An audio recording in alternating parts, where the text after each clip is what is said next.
여러분 안녕하세요. 민토익입니다. 자, 이번에는 에피소드 2 필수 암기 표현 C의 나머지 부분 자동사 플러스 전치사 알아보도록 하겠습니다. 자, 먼저 첫 번째 어휘예요. 우리가 많이 봤던 어휘죠. 따라해볼까요? count on, count on, 뭐뭐를 의지하다. 그리고 무언가를 믿다라고 하는 의미도 있습니다.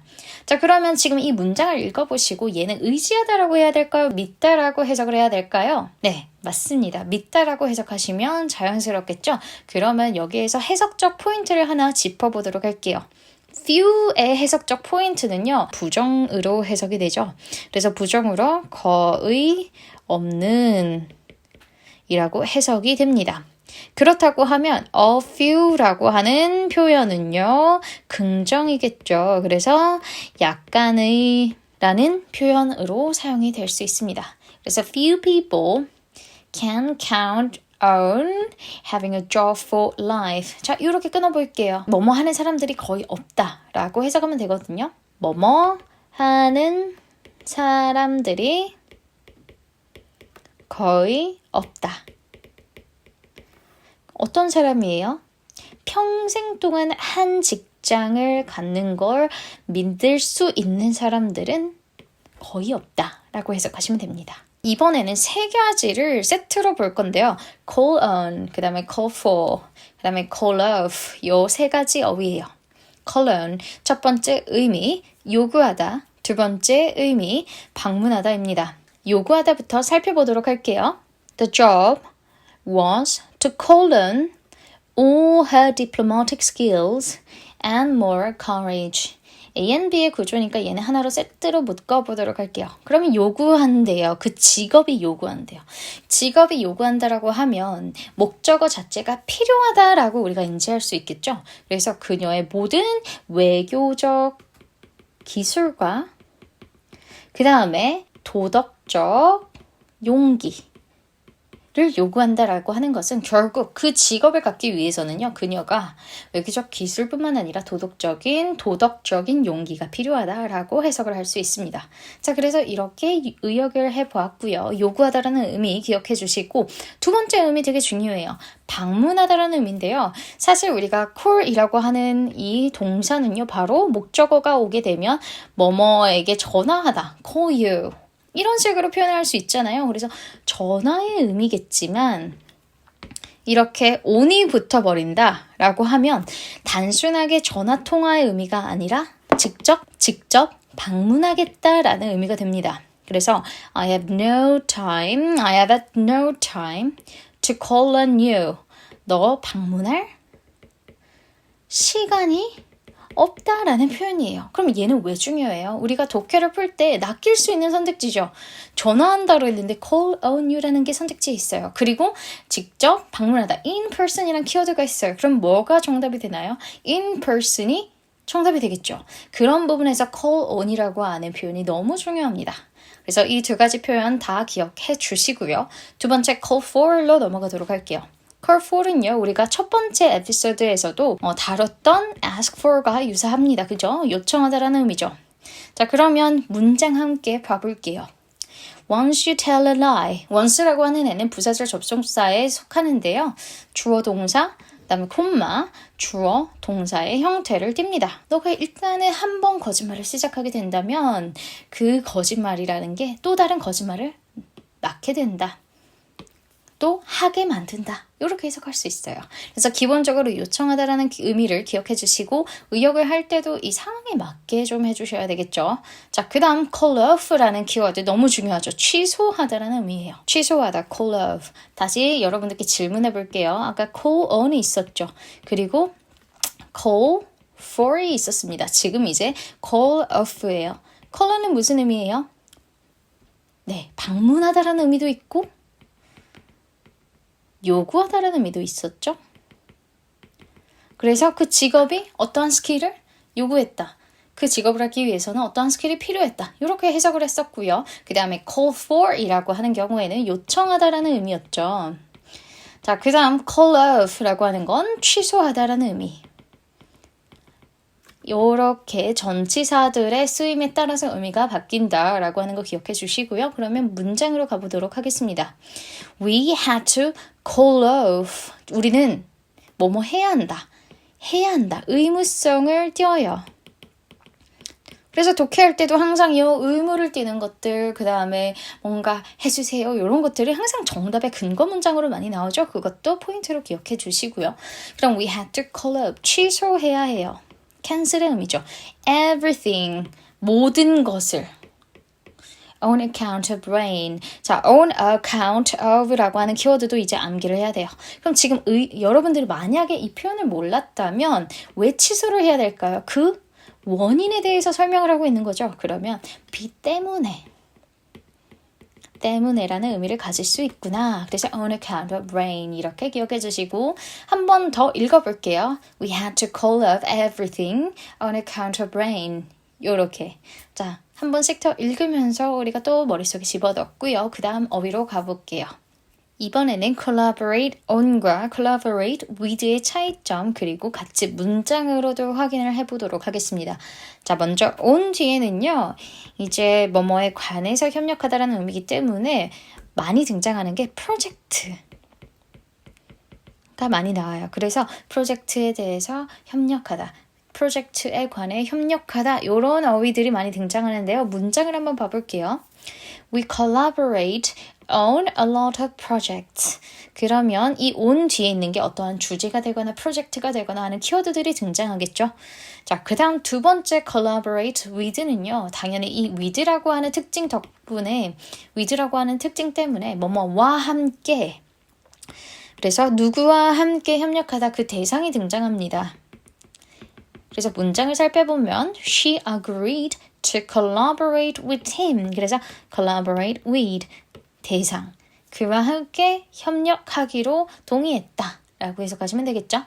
자, 그 다음 어휘로 넘어가 보도록 할게요. coincide with. 일정이 맞물리다, 일치하다. 자, 한 번 더 읽어볼게요. coincide with. coincide with. 일정이 맞물리다. 일정이 일치하다라고 생각하시면 됩니다. 자, 그럼 이 문장 동사가 어디예요? 네, 바로 was timed to coincide with 이렇게 등장을 했고요. 주어가 요거예요. 그의 자서전이 출판되는 것은 일정이 맞춰졌어요. 맞물렸어요. 뭐랑 맞물렸냐면 to coincide with her 그녀의 여기에서 his를 her로 바꿀게요. 그래서 그녀의 자서전의 출판은 시기가 맞춰졌대요. To coincide with her 50th birthday celebrations. 이렇게 나와서 50주기 birthday 생일 축하 행사와 맞물리게 시기가 정해졌다. 뭐뭐와 일치하게 시기가 정해졌다라고 생각하시면 됩니다. Cooperate with 뭐뭐와 협력하다. Will cooperate with our competitor on this job. 우리는 우리의 경쟁사와 함께 이 job에 관련돼서는요. 협력을 할 거예요 라는 의미로 해석하시면 됩니다. concentrate on 뭐뭐에 집중하다. 그래서 이 어휘는 우리가 어렸을 때부터 많이 봤던 어휘예요. 그죠? 그래서 focus on concentrate on. We need to concentrate on our core business. core business라고 하면 핵심 사업에 집중을 할 필요가 있다. 그래서 이 need to 그리고 아까 나왔던 have to 등등의 필요와 의무성을 나타내는 그러한 동사들이 나온다면요. 우리는 필수적으로 얘가 엄청나게 이 문장을 강조하고 있구나 라고 받아들이시면 되죠. 자, 그 다음 contribute to 전치사 to예요. 여기 뒤에 동사 원형이 나와서 투부정사를 이루는 게 아니라 뭐가 등장한다? 명사가 등장한다 라고 생각하시면 됩니다. 그래서 뭐뭐에 기여하다. 동사가 어디죠?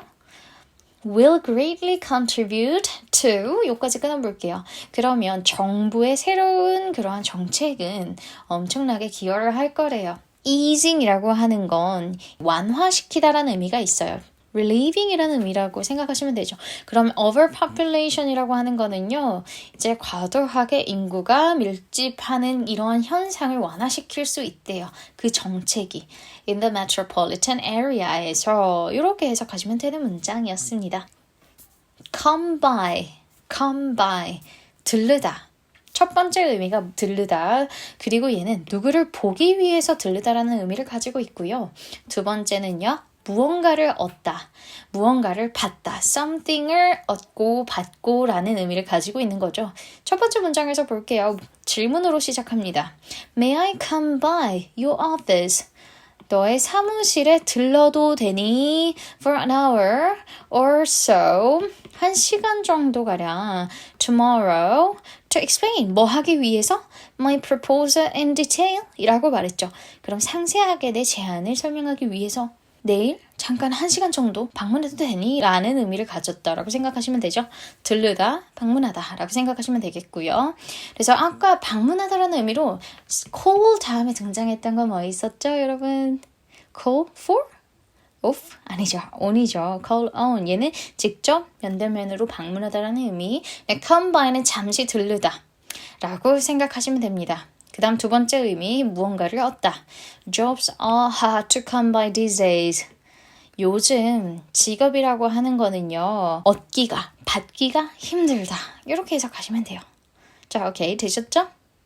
자, come up with라고 하는 거는요. 무언가를 떠올리다, 생각해내다, 고안해다 라는 의미를 가지고 있어요. 문장의 형식을 먼저 찾아보세요. 문장의 형식. 이 동사 보자마자 몇 형식이에요? 얘 토익에서 파트 5에서 특히 문장 구조 문제로 혹은 어휘까지 결합한 문장으로 너무 좋아하잖아요. 네, 5형식 문장입니다.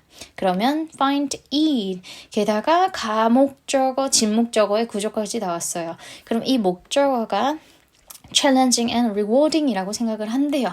그래서 이 find의 의미는 뭐뭐라고 여기다 생각하다 라고 해주시면 되죠. 그러면 이시, 가져온 가목적어니까 뒤에 있는 가목적어를 볼게요. To come up with new ideas for products.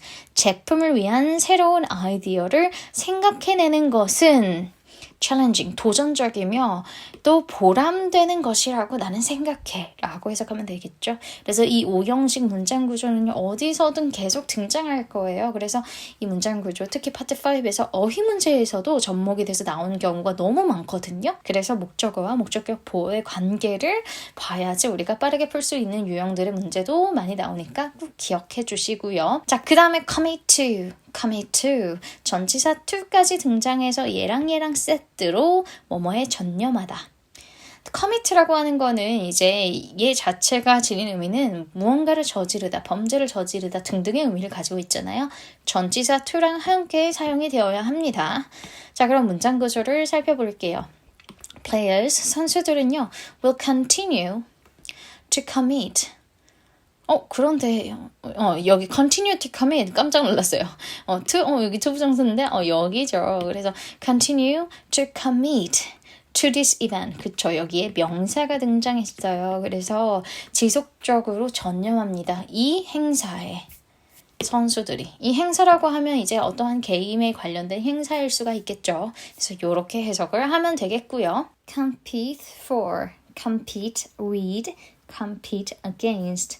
자, 이 세 가지의 전치사에 따라서 어떻게 해석되는지 볼게요. compete for는 무언가를 위해서 경쟁하다.